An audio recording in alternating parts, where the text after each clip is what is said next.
అఖండ 2 చాలా బాగుంది.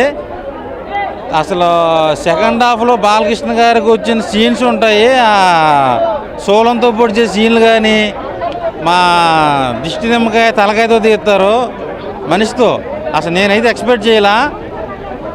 తమన్ కొట్టిన బీజిఎంకి అయితే థియేటర్లో సచిన్ శవాలు కూడా డ్యాన్స్ చేస్తున్నాయి, అంత బాగా చేసి చూపించాడు తమన్ అయితే బీజిఎం. హాలీవుడ్లో స్పైడర్ మ్యాన్, ఐరన్ మ్యాన్ కూడా ఎగరేసి కొట్టాడు బాలయ్య బాబు ఈ సినిమాలో. సో ఓవరాల్గా అఖండ 1 కంటే అఖండ 2 చాలా బాగుంది. సో ఒక మంచి బ్లాక్ బస్టర్ పడింది. లేట్గా రిలీజ్ అయింది అన్న చిన్న బాధ ఉంది, కానీ లేట్గా వచ్చినా కూడా మంచి కంబ్యాక్ ఇచ్చాడు బాలయ్య బాబు. మరోసారి బాలకృష్ణ గారికి అండ్ బోయపాటి గారికి మంచి హ్యాట్రిక్ పడింది. సో మంచి మెసేజ్ అంటే మన చైనా వాళ్ళకి, పాకిస్తాన్ వాళ్ళకి, చైనా వాళ్ళకి, ఇండియాకి యుద్ధం ఇది. సో నాకు మెసేజ్ ఏం కనిపించలేదు, కానీ ఒక మంచి ఎంటర్టైనింగ్ సినిమా చూసి అనిపించింది. సో నాకైతే బాగా ఎంజాయ్ చేశాను సినిమా.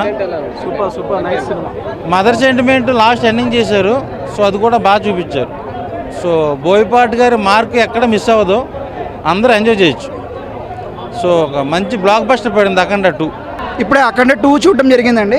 సో అఖండ 1 నచ్చిన వాళ్ళకి, ఆ ఫార్మాట్ కానీ ఆ ఎలివేషన్స్ కానీ నచ్చిన వాళ్ళకి అఖండ 2 కూడా ఇంకొంచెం హై డోస్లో ఉంటుందన్నమాట. అఖండ 1 కన్నా డోస్ పెంచారు అఖండ 2లో.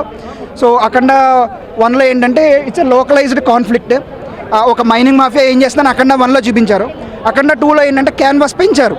ఇంటర్నేషనల్ లెవెల్లో ఒక కాన్ఫ్లిక్ట్ వస్తే మన అఖండ క్యారెక్టర్కి సూపర్ పవర్స్ ఇస్తారు ఫస్ట్ 15 మినిట్స్లోనే. ఒక సూపర్ పవర్, ఇదేమో ఒక సూపర్ విలన్, కాన్ఫ్లిక్ట్ కూడా సూపర్ కాన్ఫ్లిక్ట్. సో హై క్యాన్వాస్లో వాళ్ళు ఎలా ఫైట్ చేసుకుంటారు. అండ్ ఆది పినిశెట్టి క్యారెక్టర్ కూడా మధ్యలో ఒక సపోర్టింగ్ విలన్ రోల్ అనమాట. సో మన అఖండ క్యారెక్టర్ బోత్ ఆది పినిశెట్టి క్యారెక్టర్ని, దుష్ట శక్తుల్ని ఎలా ఫైట్ చేస్తారు, ఇటు పక్కన ఒక సూపర్ విలన్ని తనకున్న సూపర్ పవర్స్తో ఎలా ఫైట్ చేస్తారు అని 2 చూపించారు. ఓవర్ ద టాప్, అఖండ 1 కన్నా ఓవర్ ద టాప్ ఉంటుందండి. సో గివెన్ ఆ కాన్ఫ్లిక్ట్ పాయింట్కి ఏంటంటే ఆ ఎలివేషన్స్ జస్టిఫై అయ్యాయని నేను అనుకుంటున్నాను. నాకైతే నచ్చిందండి.